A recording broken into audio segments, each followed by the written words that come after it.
and welcome to another Looney Tunes commentary. If you're new to the channel, consider subscribing as it helps out the channel, and give this video a like if you do like it. So this is a commentary for the Timid Toreador, released in 1940. It's the 309th in the series, and it's co-directed by Bob Clampett and Norm McCabe. You can find this on the Porky Pig 101 DVD set. And with me today are my two good friends, Blue Genocide and Austin Kelly. Say hi, guys. Hi. Guess we're going to the bullfight today. Again, because how many times has there been bullfights with Porky? Because I know this is very similar to got Picador Porky, and you got Little Punch of Vanilla and all sorts of wonderful cartoons. But I will say this before we get into it. Before we see the Brown Derby Mexican knockoff there, the Brown Sombrero. But when I saw this cartoon, I have not seen this cartoon for about 25 years or so, which would be telling of my age, really. And as soon as I heard this music, it just brought me back to my childhood. I saw this one so many times on a public domain type tape, colorized, of course, because how else are you going to see this cartoon like this, right? And like this Hot Tamale song it was just stuck in my head and just triggered everything again. So I have to ask you boys one important thing here. What on earth is a tamale? Because even to this day, I have no idea what it is. According to Wikipedia, it's a Mesoamerican dish made of masa and dough, and masa is what? A maize dough. Okay, it's dough.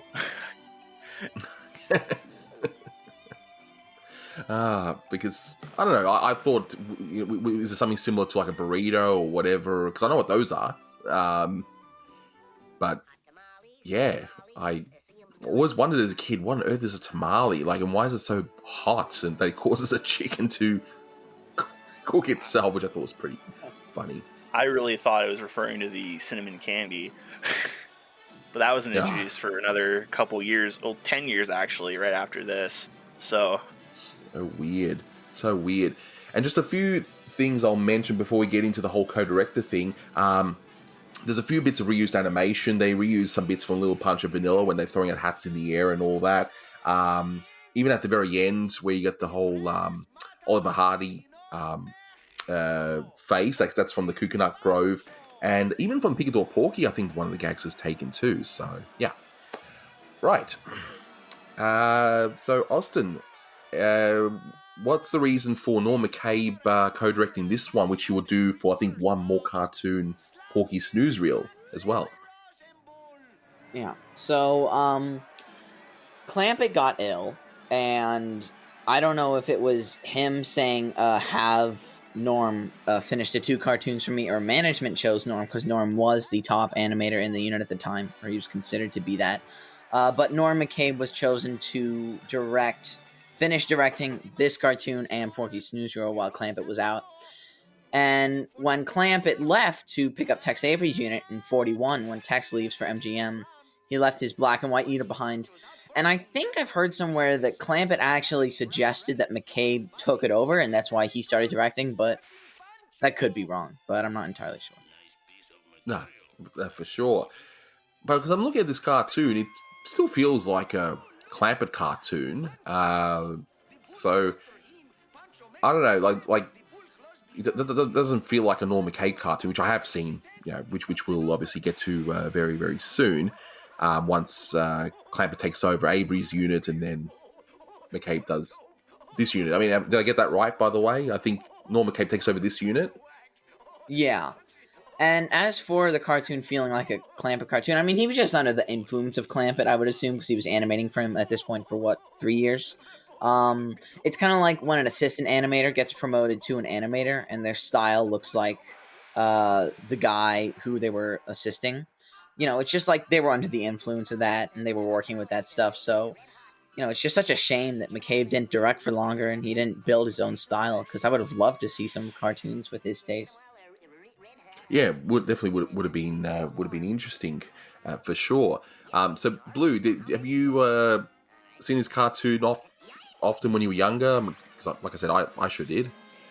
I think I have seen it. It's bringing some memories back, but I don't remember every scene of it.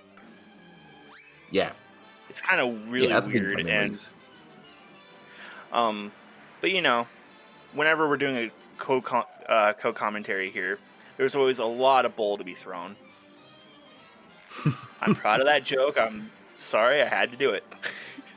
Dun, dun, dun, dun, dun, dun. There you go. I included that little scat for you too. So there you go. You've earned that one. You've earned it. So yeah, this cartoon's definitely a lot shorter because we did a very long one recently that of Fox and Hounds, which is like nearly 10 minutes. This one's only like 6 minutes long. But yeah, this one just brought me back to my childhood, and I just like how some of the tamales ended up falling to the ground, and his face just here, just such great timing on that. Like just that you can see his happy face for just enough time, for the joke to hit really well. That is really good.